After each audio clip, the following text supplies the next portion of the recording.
Hello, Sat Shri Akal, Namaste. Welcome back to my channel. My name is Ms. Amandeep Kaur. So I am back with topic symmetry and angles. I have told you in previous videos what is symmetry and what are angles. So let me tell you symmetry क्या होती है इसके बारे में पहले हम discuss करते हैं. Right? Suppose हमारे पास कोई फिगर है, जैसे कि suppose we have a kite, right? We have to divide it symmetrically. हमें इसको symmetrically divide करना है. ठीक है, ऐसे डिवाइड करना है, ऐसे एक लाइन बनानी है जिसको लाइन ऑफ सिमेट्री बोलते हैं. जब इसको फोल्ड किया जाए, राइट, ऐसी कोई लाइन ड्रॉ कर दीजिए जब उन दोनों को फोल्ड किया जाए तो एक दूसरे को वो ओवरलैप कर पाए. जैसे कि देखिए एग्जांपल है मेरे हैंड्स को मैं यहाँ से मान लो ये लाइन ऑफ सिमेट्री है बीच में, राइट, इसमें मैंने इसको ऐसे फोल्ड किया तो हर फिंगर ने दूसरी फिंगर को ओवरलैप कर लिया. इधर से भी कहीं से कुछ बचा नहीं है जिसको ओवरलैप नहीं किया गया, जो एक दूसरे के ऊपर ना हो, राइट. तो ये बीच की लाइन क्या, लाइन ऑफ सिमेट्री. तो ये एक सिमेट्रिकल फिगर है जिसकी सिमेट्री हम ड्रॉ कर सकते हैं, राइट. तो अब हम इसकी लाइन ऑफ सिमेट्री ड्रॉ कर रहे हैं ऐसे. अभी आप देखिए, अगर मैं इसको प्रैक्टिकली इसको सोचिए, अगर मैं इसको यहाँ से फोल्ड कर दूं तो इसका ये वाला जो कॉर्नर है, ये वाला जो वर्टेक्स है, ये इसके ऊपर आ जाएगा, राइट. ये इसके ऊपर आ जाएगा, ये पूरी इसकी साइड इसको कवर करेगी, ये वाली साइड इसको करेगी, ये वाली साइड इसको, और ये इतनी वाली साइड इतने पार्ट को, और ये वाला कॉर्नर इसको ओवरलैप करेगा, right. So this is a symmetrical figure. अगर मैं इसको यहाँ से करूँ तो ये सिमेट्रिकल लाइन नहीं है, लाइन ऑफ सिमेट्री नहीं हो सकती, क्योंकि अगर मैं इसको यहाँ से फोल्ड करूँ तो ये पूरी तरह से एक दूसरे को ओवरलैप नहीं कर पाएंगे. तो ये लाइन ऑफ सिमेट्री नहीं है. इसकी लाइन ऑफ सिमेट्री एक ही हो सकती है, जो ये वाली, और ये this is correct line of symmetry. Got it? So this is a symmetrical figure. Let's take another examples. जैसे कि सर्कल, इसकी बहुत सारी लाइन्स ऑफ सिमेट्री होती हैं. ट्राइंगल की, सपोज ये triangle, this is an isosceles triangle. मान लो ये इसकी 6 है और ये इसकी 5 है, तो हम इसको ऐसे सिमेट्रिकली डिवाइड कर सकते हैं, क्योंकि ये 6 सेंटीमीटर जो है यो इस 6 वाली को ओवरलैप करेगी, ऐसे फोल्ड करेंगे, और ये इतना पार्ट 2.5 सेंटीमीटर हो जाएगा. टोटल ये 5 है तो ये भी 2.5 एंड 2.5 एक दूसरे को ओवरलैप कर लेंगे, और ये वाला कॉर्नर इसके ऊपर, राइट. तो ये भी एक सिमेट्रिकल फिगर है. इसकी लाइन ऑफ सिमेट्री बहुत सारी होती है, इनफाइनाइट होती हैं, number of lines of symmetry. यहाँ से कितनी भी करते रहो, जितने आप डायमीटर ड्रॉ करते हो उतनी इसकी लाइन हैं जो लाइन ऑफ सिमेट्री है, राइट. तो मैं आपको और प्रैक्टिकली बताती हूँ. जैसे कि मैंने कुछ इनको सपोज इनको काट लिया, मैंने पेपर पे काट लिया इन फिगर्स को, फिर मैं फोल्ड करके आपको बताती हूँ कि कैसे हम फाइंड कर सकते हैं लाइन ऑफ सिमेट्री. ये देखिए मेरे पास कुछ फिगर्स हैं. सपोज मेरे पास फर्स्ट है ये सर्कल, राइट.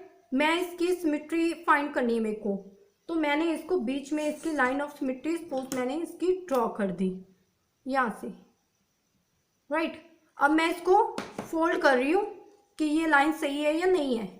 इसी लाइन के ऊपर मैंने इसको ऐसे फोल्ड किया, तो आप देख सकते हो कि इसके जो सेमी सर्कल बना है इसने दूसरे सेमी सर्कल को ओवरलैप कर लिया है.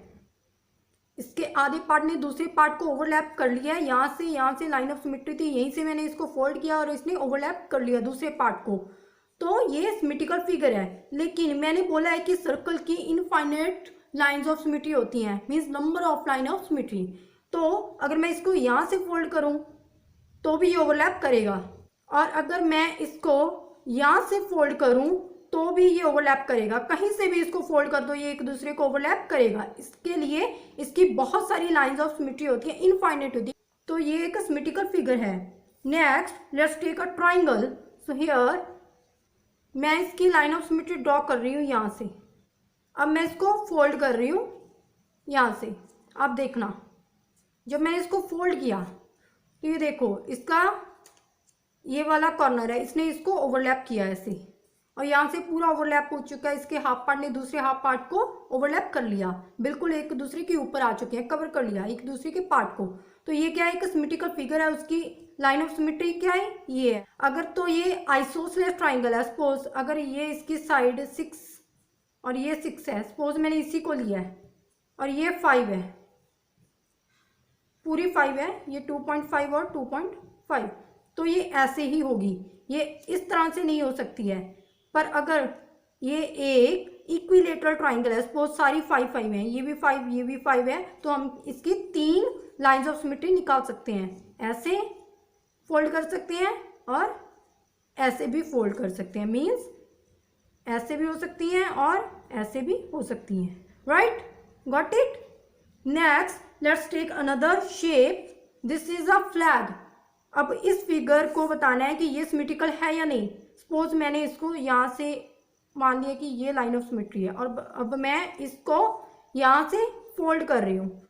फोल्ड करके मैंने देखा ये जो फ्लैग है इसने इसको कवर कर लिया, लेकिन इधर का पार्ट है ये ओवरलैप नहीं हो पाया, इसको किसी ने कवर नहीं किया, तो ये लाइन ऑफ सिमेट्री इसकी नहीं है। मैंने इसको सपोज यहाँ से लाइन ऑफ सिमेट्री ड्रॉ की, अब यहाँ से फोल्ड किया, यहाँ से भी आप देखो इस पार्ट को तो इसने कर लिया, लेकिन इधर का पार्ट क्या है, बच गया, ये ओवरलैप नहीं हो पाया, तो इसके लिए इस फिगर की लाइन ऑफ सिमेट्रीज नहीं है, ये सिमेट्रिकल फिगर नहीं है, हम इसको क्रॉस करेंगे। तो ऐसे ही हम फाइंड कर सकते हैं कौन सी फिगर्स सिमेट्रिकल हैं और नहीं हैं, राइट? 2D और 3D शेप्स के बारे में पढ़ेंगे। 2D शेप्स कौन सी होती हैं और 3D शेप्स कौन सी होती हैं? 2D शेप्स होती हैं जो एरिया ऑक्यूपाई करती हैं, जिनका एरिया होता है। 3D शेप्स का एरिया एंड वॉल्यूम होता है, एरिया भी होता है वॉल्यूम भी होता है। से फॉर एग्जाम्पल अगर हमारे पास है सर्कल, सर्कल तो इसका हमें पता है एरिया होता है, एरिया मीन्स सपोज हमें इतने एरिया को पेंट करना है, तो ये सारा इसका एरिया, जिसको मैं शेडेड पोर्शन है जो इसका, वो क्या है, इसका एरिया, लेकिन इसका कोई भी वॉल्यूम नहीं है, मीन्स हम इसमें कुछ भी फिल नहीं कर सकते। वॉल्यूम होता है कैपेसिटी, किसी में किसी चीज़ को भरने की कैपेसिटी कितनी है।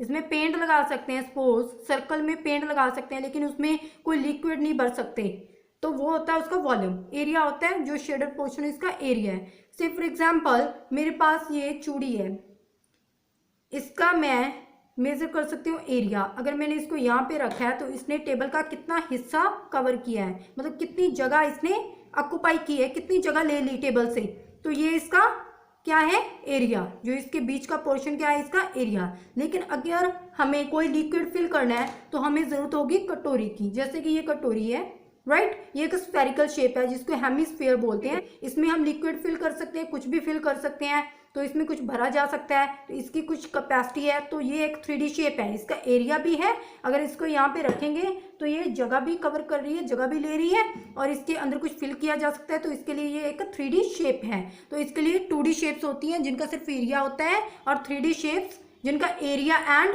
वॉल्यूम होता है। Got it? जैसे कि इसकी मैंने एग्जाम्पल ली है सर्कल, इसका क्या हो सकता है, स्फीयर। जैसे कि फुटबॉल, फुटबॉल में भी हवा भरी हुई होती है, तो उसका भी कुछ वॉल्यूम होता है, तो ये 3D शेप है। Got it?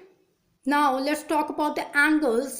Very important topic is we have exercise 7.2 second part, draw the following angles by using protractor. मैं बाकी की एक्सरसाइजेस करवा चुकी हूँ, उनके सोल्यूशन करवा चुकी हूँ, लेकिन ये करवाना बाकी था कि एंगल्स को कैसे ड्रॉ किया जाता है प्रोट्रैक्टर को यूज करके। अब बहुत सारे स्टूडेंट्स को नहीं पता है कि प्रोट्रैक्टर क्या है, तो first question is what is a protractor? So let me show you, this is called protractor.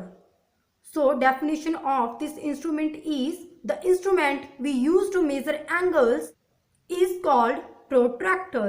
Got it? So this is called protractor. You can see the readings written on its lower and upper scale from 0 to 180, and here also 0 to 180. So now let me tell you that how to draw an angle.